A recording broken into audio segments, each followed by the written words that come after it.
Ah, qué caray, pues ya siento casi aquí el balazo, pero pues parece que es porque septiembre es el mes de la patria. Ya nos quedan unos meses para terminar este 2014 y este septiembre, bueno, pues volvemos a recordar el sentimiento de independencia de nuestro querido México, las luchas de nuestros próceres hasta la actualidad y ahora fundamentalmente las 11 reformas que dan un viraje al país y que hacen que ahora sí vayamos a un camino nuevo, a un nuevo orden internacional, a incrustarnos en la prosperidad. ¿Le suena a usted parecido a esto? Bueno, hoy vamos a hablar de ello, pero antes quiero comentarle pues calurosamente un fuerte saludo a la gente de la colonia Galeana, la Espini Galicia, saludos a Verónica Galicia y a toda su gente bonita de la colonia Galeana, y que a otros más que me han preguntado algunos libros para leer en estos días, pues como que para ilustrarnos un poquito, y ahí les van algunos de los que a mi juicio serían interesantes para que abriéramos el criterio sobre lo que es nuestra independencia, sobre lo que es nuestra participación social y política en todo este tiempo y actualmente. Yo les recomiendo mucho El Secreto 1910, donde se van a ver un análisis de lo que fue realmente la revolución de Leopoldo Mendiví López, igual que El Secreto 1929, cómo verdaderamente y de dónde viene la idea de formar el PRI y el andamiaje que hace nuestro sistema político, y El Secreto R, también de Leopoldo Mendiví López, que habla de este 2014, muy interesante. Otro más, Antihistoria de México, de Raúl Bringas Nosti. Si usted está casado con la idea tradicional o la historia oficial, que recuerde, la han hecho los que ganan, bueno, pues este libro lo va a decepcionar.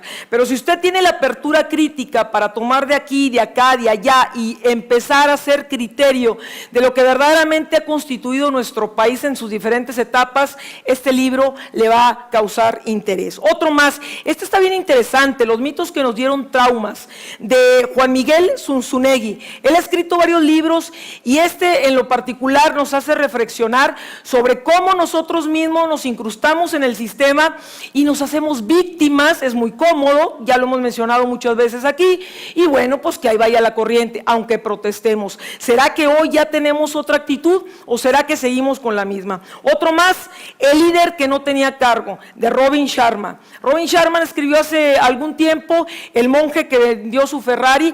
Es una interpretación del liderazgo diferente, muy diferente a la que regularmente conocemos, y nos habla de que usted, yo, el vecino, todos podemos ser un verdadero líder en nuestro campo. Ese es el sentido verdadero de lo que pudiéramos tener hoy en el aspecto político de nuestro país. No esperar al caudillo, ni hombre ni mujer, ni Hidalgo, ni Juana de Arco o Juana de Asbaje.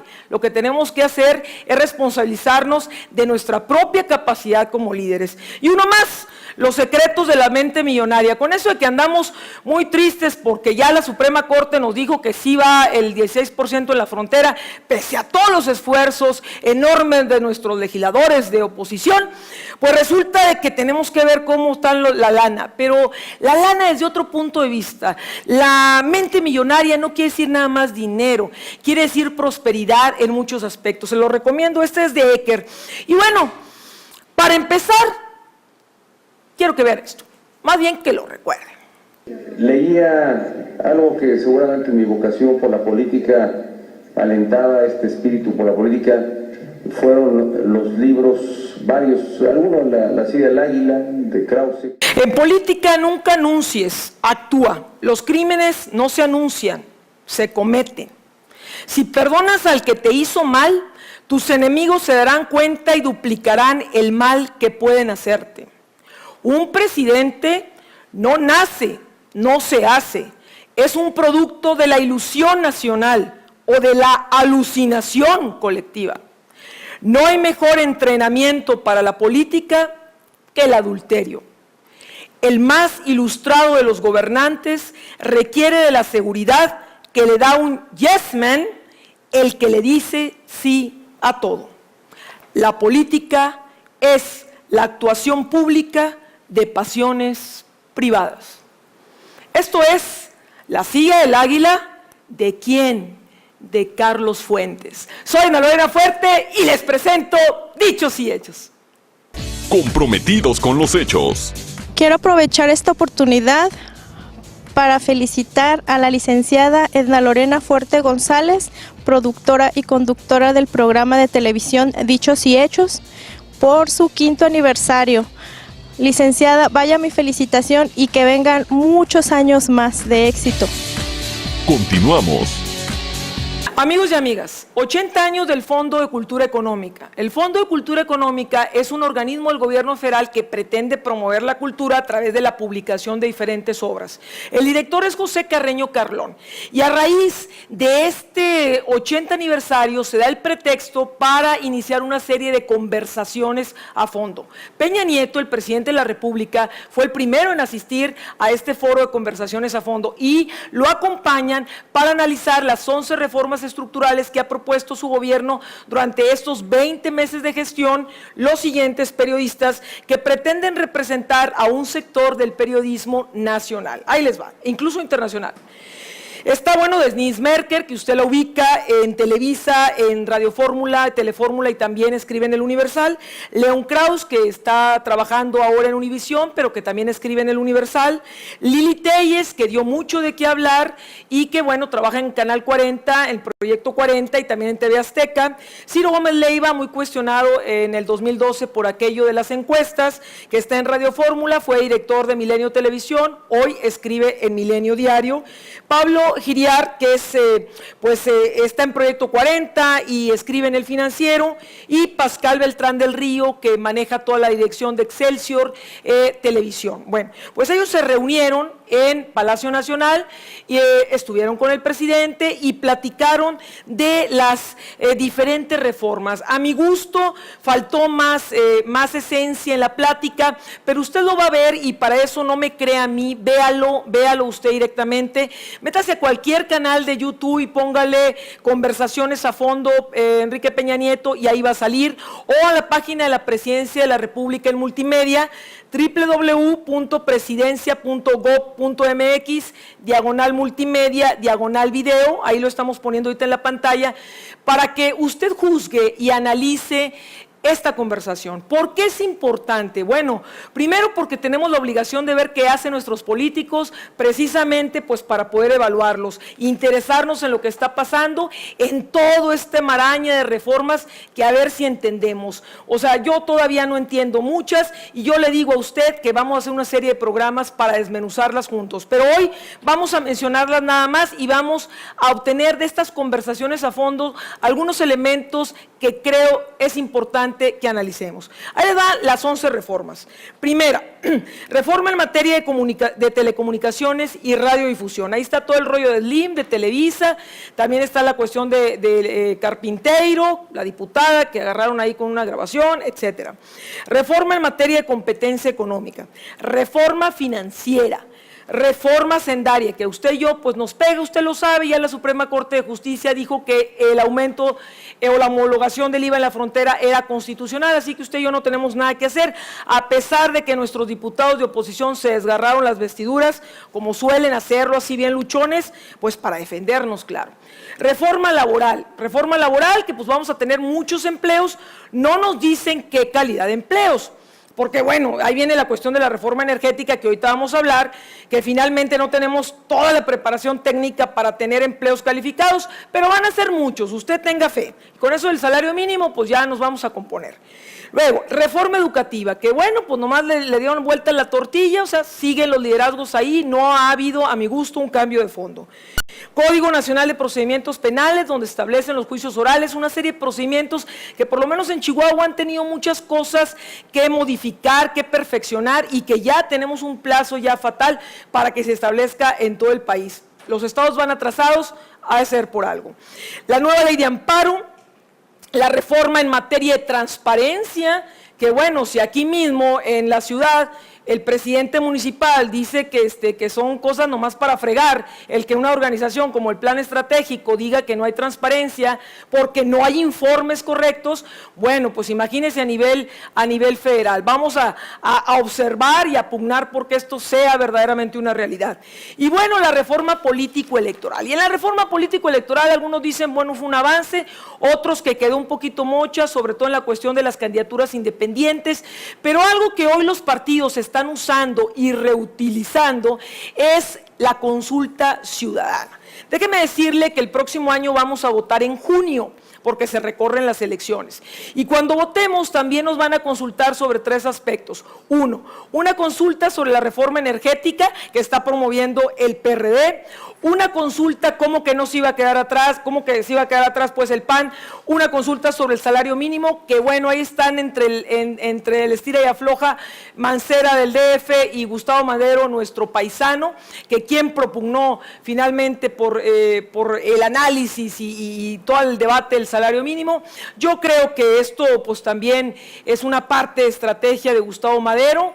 Él dice que no se viene para Chihuahua, yo creo que se le mueve la patita y si no, pues en unos meses, prontito, nos vamos a enterar que en un momento dado, pues a lo mejor se viene de candidato a la gobernatura y a lo mejor, pues ya está medio amarradito, usted no me cree, vamos a esperar.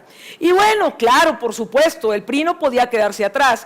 ¿Y en qué quiere consultarnos el PRI? ¿O en qué va a proponer la consulta el PRI? Bueno, pues en una de las cuestiones de campaña que propuso Peña Nieto y fue la reducción de plurinominales.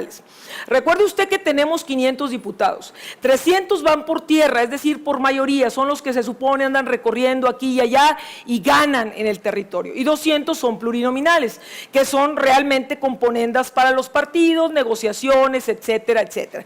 Que si el género, que si acá, que si una cuota para un amigo o empresario, usted sabe, cosas así sencillitas, pero que nos cuestan a usted y a mí, y que finalmente estamos hasta el gorro de todos ellos, porque ni siquiera tienen la capacidad de andar en territorio y representarnos. Bueno, pues ¿qué cree? El PRI dice que nos va a consultar a ver qué nos parece que se quiten 100 plurinominales. No los 200, no, tampoco seamos golosos, nada más 100 para empezar, ¿sí? Y de los senadores, bueno, pues está proponiendo que nos quiten 32. No más, o sea, no se me alborote usted, amigo y amiga, nada más 32, si es una probadita. Pero eso lo vamos a tener que decir usted y yo. ¿Cómo podemos interpretar todo esto de uno, otro u otro partido? Bueno, pues igual bandera de campaña, igual funciona o no funciona, qué va a decir la Suprema Corte al final para ser aplicable o no en cuestión de lo que la propia Constitución manda, en que ciertos temas no se pueden consultar.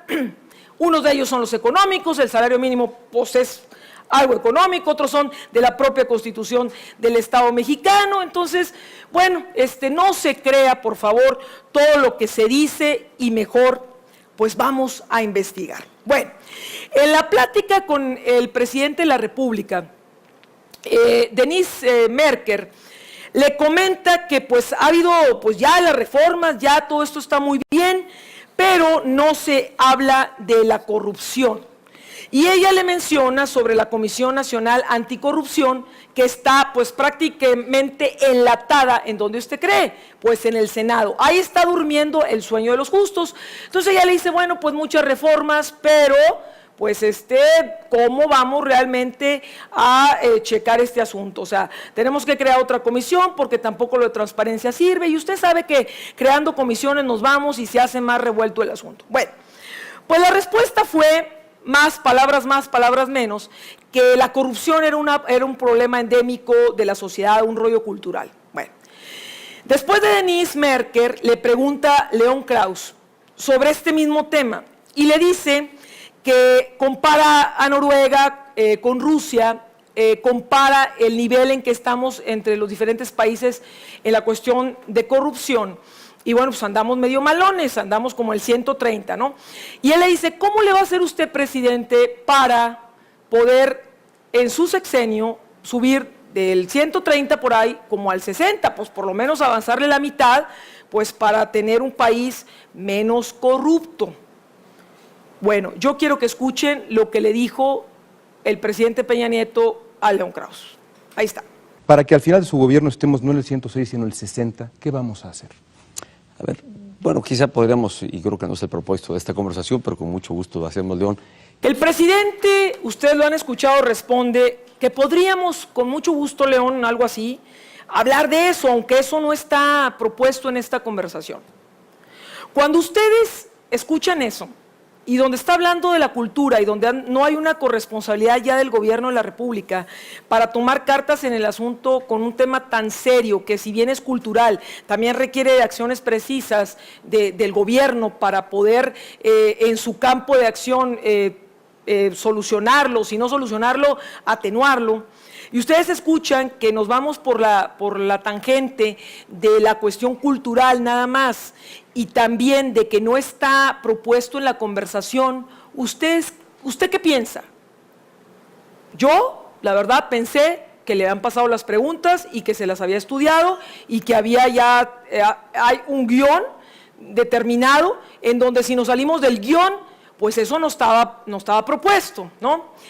Cuando sucede eso, este tipo de ejercicios de comunicación con periodistas que indudablemente tienen un valor en nuestra comunidad, algunos real, otro ficticio o hecho a través del tiempo o de ciertos intereses, bueno, pero valor al fin, pues a nosotros como ciudadanos pues nos pone a pensar qué tanta credibilidad hay en una u otra cosa. Luego, Lili Téllez, que desde hace mucho tiempo a mí me merece todos mis respetos, llega con una actitud que, bueno, o sea, sorprende a propios y extraños. ¿Por qué? Porque es aquella cosa que le da a uno pena ajena. O sea, prácticamente se pone de pechito con una salamería tremenda y donde uno dice, bueno, caramba, ¿cómo le hacemos para que entonces nosotros verdaderamente creamos en quien nos está transmitiendo la información? Vean a Lili Téllez. Señor presidente, antes que nada, gracias por invitarme. Gracias, Lili. A reserva de continuar hablando sobre la reforma energética, quisiera regresar al tema de lo del pacto. Hay una foto, hay un momento histórico en el que usted firma en medio de el líder del PAN y el líder del PRD ese pacto. Creo que esa foto entra a la historia y creo también que en esa foto nos marcó un momento que indicaba un claro mensaje, un claro paso en el sentido de que podía concretarse el crecimiento del país. En este momento, en su fuero interno, ¿usted qué siente de que esto haya concluido como usted quería, con las reformas que usted quería? Hace un año yo le propuse hacer unos programas en los que se explicaría la reforma energética con claridad y en una forma muy específica. Lo que no le dije a usted en aquel momento fue que una de mis razones para hacerlo, además de estar convencida de que la reforma era necesaria, una de mis razones era que yo me preguntaba cómo usted, señor presidente, se arriesgaba a apostar todo su capital político, cómo se arriesgaba a que se le fuera a llamar hasta antipatriótico al proponer la reforma energética. ¿De dónde sacó el valor? ¿Qué fue lo que lo animó? ¿Cómo apostó todo, señor presidente? Pero sus antecesores lo sabían, lo que usted acaba de decir, y no se atrevieron. ¿Por qué usted sí se atrevió a apostar todo su capital político por esta reforma energética que creo que es la más importante? Pues mira, yo creo que se había intentado. La que transforma el país. La última, pero es muy rápida. 30 segundos. ¿Para cuándo, señor presidente, ve usted un México con menor pobreza, con menor desigualdad y con mayor justicia social? Bueno, amigas y amigos, vamos a analizar algunos tramos de lo que dijo el presidente Peña Nieto en estas conversaciones a fondo. Obviamente no podemos analizar todo, para eso los invito a que vean el video, tienen por ahí la página. Es importante, hay que reflexionar sobre ello, pero les comento que empezaron la conversación hablando del Pacto por México y de cómo se habían reunido todas las oposiciones, o por lo menos la mayoría, en diferentes momentos. Usted sabe que el PRI hizo alianza con el PAN en algunas cosas, el PRI hizo alianza con el PRD en otras, pero ¿cómo hizo eso el gobierno de la República para que se pudieran dar las reformas? Y bueno, pues hablaron del Pacto por México, que fue muy sonado y fue casi al inicio del gobierno de Peña Nieto. León Krauss indica, hay tres tipos de oposición a saber de él. Una, la que obstruye. Otra, la que negocia pero sin perder su identidad, y otra más, la que prácticamente se nulifica y se entrega. Y le pregunta a León Krauss, bueno, ¿cómo lidió con una y con otra a saber de que un grupo de la izquierda, sobre todo, bueno, tiene un punto importante de votos, más de 15 millones de votos? Y el presidente Peña Nieto comenta esto. Ha habido diálogo con todas las expresiones, los partidos políticos que fueron parte del pacto, que firmaron el pacto, y quienes han estado en resistencia y en oposición al pacto. El pacto, creo yo, ya dio de sí. Creo que el pacto, pues, anticipó, había llegado prácticamente a cumplir con una finalidad, con un objetivo, que fue una agenda y el procesamiento de esa agenda de reformas. Creo que aquí merece amplio reconocimiento todas las fuerzas políticas que respaldaron este acuerdo por transformar a México, por hacer cambios estructurales, es decir, nuevas plataformas que permitieran que el país pudiera crecer, tener mayor dinamismo económico y mayor desarrollo social. Bueno, también habla de la reforma fiscal y menciona que, bueno, los trámites están más simplificados, que bueno, no menciona que hubo un relajo al principio de año con la cuestión de Hacienda y que sigue habiéndolo. Bueno, dice que se está incorporando más gente a la economía formal, no dice que hay una cantidad de gente muy fuerte que no está incorporada ni se quiere incorporar, o que estaba incorporada y ya mejor se quiere salir, pero bueno, esa es la postura del presidente. Vamos a ver qué dice. Lo cierto es que se creó un sistema fiscal más simplificado. Las personas de mayores ingresos, que este fue el punto de coincidencia con el PRD, establecer un sistema fiscal progresivo, es decir, que paguen más impuesto quienes más ingreso tienen.